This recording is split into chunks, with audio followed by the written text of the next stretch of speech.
बोलिए द्वारकाधीश भगवान की जय हो। आज का प्रसंग है दुर्योधन द्वारा भीम को विष देना। किस प्रकार पांडु पुत्र भीम को दुर्योधन ने भोजन में विष खिलाया और भीम को मृत जानकर गंगा जल में फेंक दिया, लेकिन प्रभु की कृपा से भीमसेन मरे नहीं, बल्कि उन्हें नागों का आशीर्वाद और प्राप्त हो गया कि विष भी भीमसेन का कुछ नहीं बिगाड़ सकता। आखिर क्यों रखता था दुर्योधन महाबली भीम से ईर्षा? यही प्रसंग सुनाने जा रहे हैं। आशा करते हैं आप इसे अवश्य ही पसंद करेंगे। महाभारत के आदि पर्व में भगवान श्री वेद व्यास जी महाराज ने इस प्रसंग का विस्तार से वर्णन किया है। जब बाल्य अवस्था में पांडव लोग दुर्योधन आदि के साथ खेला करते थे, पांडव दौड़ने, भागने, खेलने, कूदने आदि सभी कार्यों में कौरवों से आगे ही रहते थे तथा भीमसेन सभी से बलवान थे। अतः वे बचपना शरारत के कारण सभी भाइयों को बाल पकड़कर खींच देना, कभी जमीन पर घसीट देना, चुपके अचानक पकड़कर सिर से सिर टकरा देना आदि विविध तरीकों से परेशान किया करते थे। भीम ये सब कार्य किसी दुर्भावना के कारण नहीं करते थे, अब तो बचपना व शरारती होने के कारण किया करते थे। भीम के इस अपूर्व बल को देखकर दुर्योधन ईर्षा करने लगा तथा भीमसेन को जान से मार देने का विचार करने लगा। एक बार भीमसेन को गंगा जल में डुबोने के लिए गंगा जी के किनारे भव्य जल क्रीड़ा का आयोजन किया। वहाँ एक सुंदर बाग था जिसमें ये सब प्रबंध किए गए थे। वहाँ उपवन में सभी खाने पीने में व्यस्त हो गए।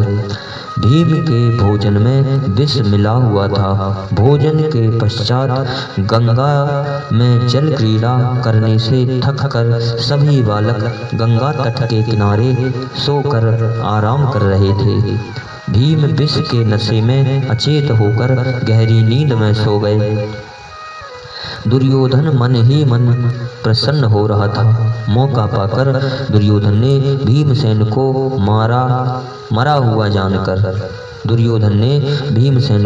मरा हुआ जानकर स्वयं लता की रस्सी से भीमसेन को बांधा और गंगा जी के ऊंचे तट से जल में धकेल दिया।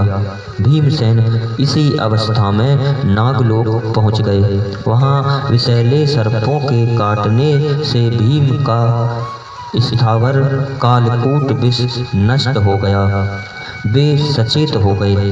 विष समन के प्रभाव से भीम के शारीरिक बल में अतुलनीय वृद्धि हो गई। दुर्योधन सभी भाइयों के साथ नींद टूटने पर खेलते कूदते यह कहते कि भीम हम लोगों से आगे चले गए। हस्तिनापुर वापस आ गए। हस्तिनापुर आने पर युधिष्ठिर भीम को ना पाकर माता कुंती के द्वारा भीम के ना आने का संवाद पाकर दुखी हो गए। माँ कुंती ने युधिष्ठिर को छोटे भाइयों के साथ ढूंढने का आदेश दिया तथा विदुर जी को बुलाकर बोली कि हे देवर जी, सभी भाई पांडव व कौरव लौट आए हैं, किंतु भीम नहीं लौटा।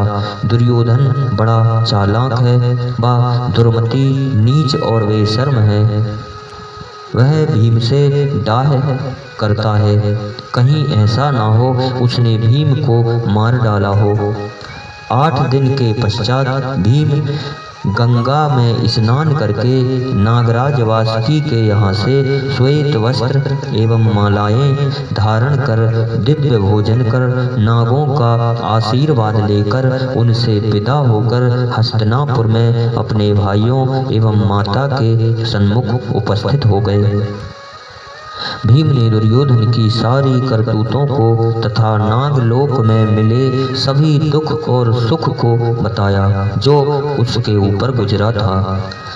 युधिष्ठिर ने भीम से कहा कि भाई, अब आप चुप ही रहो। यह बात कभी किसी से भी ना कहना, क्योंकि हम लोग आपस में विघ्न नहीं चाहते। हमें बड़ी सावधानी से एक साथ एक दूसरे की रक्षा करना होगा। हम लोग राजकुमार होते हुए भी परवश हैं। यहाँ चुपचाप रहते हुए किसी तरह समय व्यतीत करना है। दुर्योधन ने भी नामुमकिन वापसी को देखकर चकित हो गया।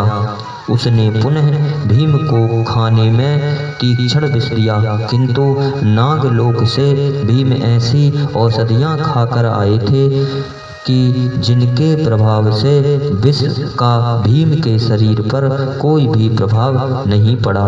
अतः वे विष को पचा गए तथा किसी भी रूप में अपना क्रोध भी प्रकट नहीं किया।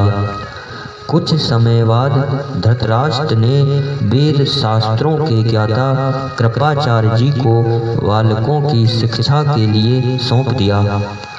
कौरवों व पांडवों ने कृपाचार्य जी से विधि पूर्वक धनुर्वेद की शिक्षा प्राप्त की।